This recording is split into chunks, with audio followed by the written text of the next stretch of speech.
CP CV Anand మీడియాతో మాట్లాడుతున్నారు ప్రస్తుతం. ఆ లైవ్ చూద్దాం ఇప్పుడు. CCS additional CP crime Srinivas, joint CP DD Bhupal, ACP cyber crime Prasad గారి ఆధ్వర్యంలో అనేక టీమ్స్ హైదరాబాద్లోనే కాకుండా దేశవ్యాప్తంగా పరిశోధన, దర్యాప్తు అనేది చేశారు. చాలా సుదీర్ఘంగా, లోతుగా ఈ దర్యాప్తు మేము చేపట్టాము. ఒక ఛాలెంజ్గా తీసుకున్నాము. ఏదో ఇక్కడ కొంతమంది నేరస్తుల్ని, లోకల్గా ఉన్నవారిని కొంతమందిని అరెస్ట్ చేయడం, ఢిల్లీ నుంచి పట్టుకొచ్చి బెంగళూరు నుండి, అటువంటి వారే కాకుండా నిజమైన హ్యాకర్ ఎవరు అనేది తెలుసుకోవడానికి చాలా ప్రయత్నాలు, విశ్వ ప్రయత్నాలు చేశాము. 2 నెలల పాటు దాదాపు 100 మంది ఆఫీసర్స్ దేశవ్యాప్తంగా ప్రతి రాష్ట్రంలో తిరిగి ఈ దర్యాప్తు చేశారు. ఖర్చు కూడా మేము లెక్క వేసాము. ఎందుకంటే ఇంత ఖర్చు ఏ కేసులో కూడా పెట్టకపోవచ్చు. ఇంత పెద్ద ఎత్తున టీఏడిఏ 58 లక్షలకు వచ్చింది. అదే కాకుండా ఆఫీసర్స్, మ్యాన్ అవర్స్, అదంతా కూడా చాలా పెద్ద ఎత్తున చేశాము. ఒక పట్టుదలతో ఈ కేసుని ఏ విధంగా అయినా డిటెక్ట్ చేయాలి, దాని వివరాలు ఏంటి ప్రజలకు తెలియజేయాలి. ఎందుకంటే ఈ మధ్య హ్యాకింగ్ కేసెస్ చాలా జరుగుతున్నాయి బ్యాంక్స్లో. వచ్చే రోజుల్లో ఇంకా పెద్ద ఎత్తున ఈ హ్యాకింగ్ కేసెస్ మనకు రిపోర్ట్ అవుతాయని మనం భావించవచ్చు. తెలంగాణ స్టేట్ కోఆపరేటివ్ బ్యాంక్ జూలైలో గత సంవత్సరం 1.96 crores ఒక హ్యాకింగ్ జరిగింది. బ్యాంక్ ఆఫ్ బహ్రెయిన్ అనే 2021 ఆగస్ట్లో ఆ బ్యాంక్లో జరిగింది. డిఎన్ఎస్ బ్యాంక్లో ఒక 1.5 crore లాస్ అయింది మార్చ్ 2021లో. ఈ మధ్య కాలంలో బ్యాంక్ ఆఫ్ నైజీరియా అనేది అక్కడ కూడా రిపోర్ట్ అయినట్టు మాకు తెలుస్తూ ఉంది. అనేక బ్యాంక్స్ ఈ విధంగా హ్యాక్ అవుతున్నాయి. ఇంటర్నెట్ బ్యాంకింగ్ ప్రపంచవ్యాప్తంగా అందరూ వాడుతున్నారు కనుక ఇది వర్చువల్ వరల్డ్, వెబ్ వరల్డ్లో ఈ రకమైన నేరాలు అనేది మనకు చాలా ఆందోళన కలిగించే విషయం. అందరం కూడా ఇంటర్నెట్ బ్యాంకింగ్ అనేది వినియోగంలో పెట్టుకున్నాం, వాడుతున్నాం. అందుకనే అందరికీ ముప్పు దీనివల్ల. సో దీని వివరాలు మీకు కొద్దిగా టెక్నికల్గా ఉంటాయి, కానీ అది కొన్ని 2-3 స్లైడ్స్ ద్వారా నేను ఎక్స్ప్లెయిన్ చేయదలుచుకున్నాను. ఎందుకంటే మీకు అర్థం కావాలి, మీ ద్వారా ప్రజలకు అర్థం కావాలి. ముఖ్యంగా బ్యాంక్ ఒఫీషియల్స్, బ్యాంక్ మేనేజ్మెంట్స్ ఏవైతే ఉన్నాయో వారికి కూడా ఈ డేంజర్ ఏ విధంగా ఉన్నదో వారికి కూడా సరైన స్థాయిలో తెలియదు. ఆర్బీఐ గైడ్లైన్స్ ఇచ్చినప్పటికీ వాళ్ళు పాటించడం లేదు. సాఫ్ట్వేర్స్, యాంటీవైరస్ సాఫ్ట్వేర్స్ కానివ్వండి, ఫైర్ వాల్స్ కానివ్వండి, ఇంకా చాలా సిస్టమ్స్ ఉన్నాయి, అవన్నీ కూడా పెట్టమని ఇంటర్నెట్ బ్యాంకింగ్ చేస్తున్నప్పుడు, ప్రజల సొమ్ముతో బిజినెస్ చేస్తున్నప్పుడు ఈ జాగ్రత్తలు తీసుకోవడం అనివార్యమని ఆర్బీఐ చెప్పినప్పటికీ చాలా బ్యాంక్స్ దీన్ని పాటించడం లేదు.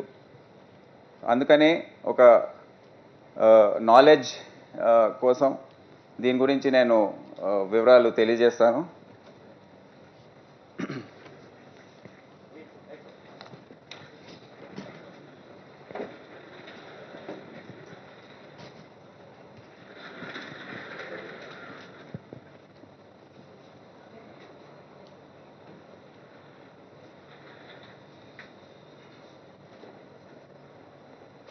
మదన్,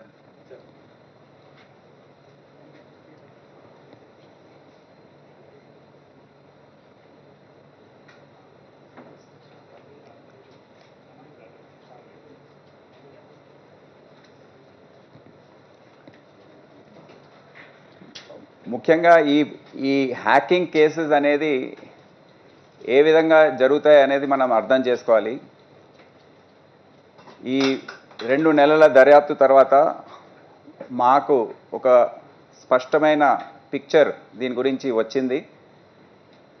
దర్యాప్తు ఇన్వెస్టిగేషన్ కోసం అడ్డంకులు ఏంటి, ఏ విధంగా దాన్ని మేము చేయాలి ఫ్యూచర్ కేసెస్లో, ప్లస్ ఫ్యూచర్లో వచ్చే రోజుల్లో అంతర్జాతీయ స్థాయిలో ఏ విధంగా కోఆర్డినేషన్ అవసరం ఉంటుందో అనేది కూడా దీని ద్వారా బట్టబయలు అవుతుంది.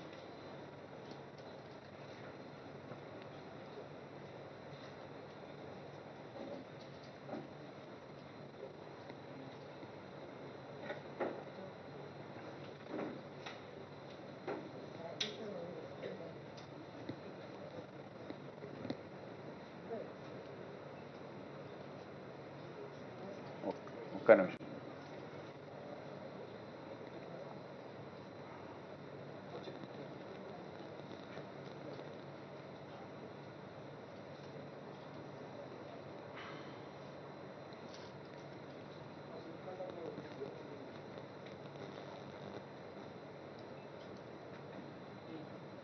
లూజ్ కనెక్షన్ ఉంది, అక్కడే పట్టుకొని కూర్చోండి.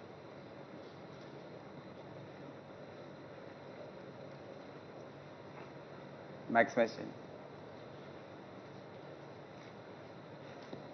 ఇప్పుడు హ్యాకర్ అనే వ్యక్తి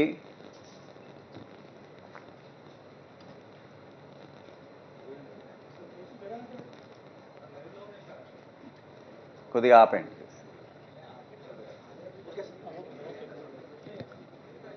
హ్యాకర్ అనే వ్యక్తి ఎక్కడ ఉన్నాడో ఇప్పుడు కూడా మాకు తెలియదు. మెయిన్ హ్యాకర్ మోస్ట్ ప్రాబబ్లీ ఇతను నైజీరియా లేకపోతే లండన్లో ఉన్నట్టు మేము ఇప్పుడు మొత్తం దర్యాప్తు అయిన తర్వాత అనుకుంటున్నాము. ఇతను ఏం చేస్తాడంటే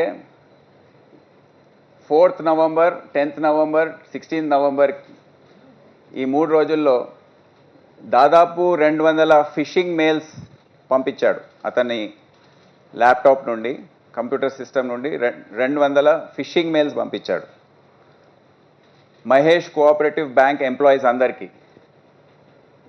ఇక్కడ వీళ్ళంతా ఎంప్లాయీస్ ఒక శాంపుల్గా పెట్టడం జరిగింది.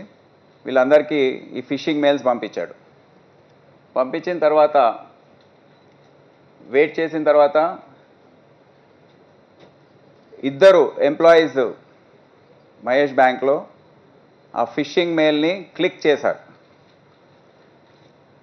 ఆ ఫిషింగ్ మెయిల్లో రిమోట్ యాక్సెస్ ట్రోజన్స్ వైరస్ ఏదైతే ఉందో దాంట్లో ఉంది.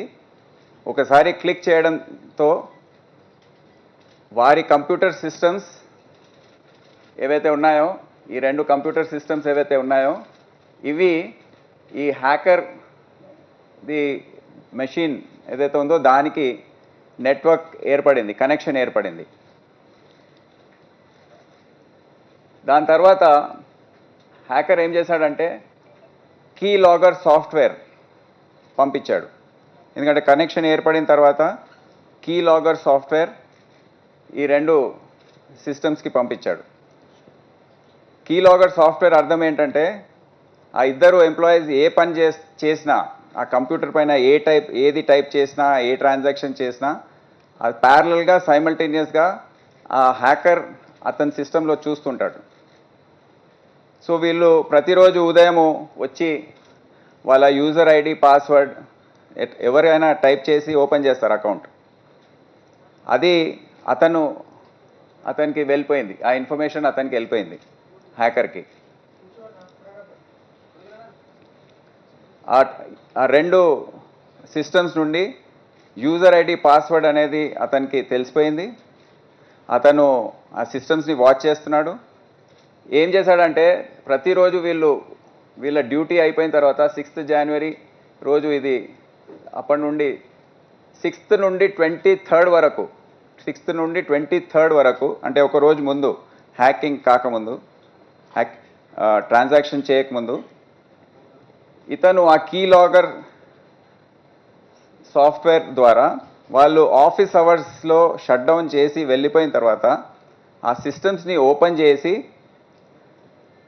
అక్కడి నుండి ఇక్కడ మాస్టర్ అడ్మిన్స్ ఉంటారు ఇద్దరు, వాళ్ళతో ఆ కంప్యూటర్స్తో కనెక్షన్ ఏర్పాటు చేసుకున్నాడు. ఈ మాస్టర్ అడ్మిన్స్ ప్రతి బ్యాంక్లో కొంతమంది ఉంటారు, ఒకరు ఇద్దరు ముగ్గురు మ్యాక్సిమం. కానీ మహేష్ బ్యాంక్లో వాళ్ళు కేర్లెస్గా ఉండి దాదాపు 10 మందికి ఈ యూజర్ ఐడి పాస్వర్డ్స్ కామన్ ఇచ్చేశారు. అంటే ఈ వీళ్ళిద్దరూ ఈ 10 మంది సూపర్ అడ్మిన్స్ ఎవరైతే ఉన్నారో వాళ్ళ ప్రత్యేకత ఏంటంటే వాళ్ళే ఆ బ్యాంక్ డేటాబేస్ని యాక్సెస్ చేయొచ్చు. అంటే బ్యాంక్లో ఉన్న వివరాలు, కస్టమర్స్, వాళ్ళ బ్యాంక్ అకౌంట్స్, ఆ బ్యాంక్ అకౌంట్స్లో ఎంత అమౌంట్ ఉంది అనే విషయం ఓన్లీ సూపర్ అడ్మిన్స్కి తెలుస్తుంది. కానీ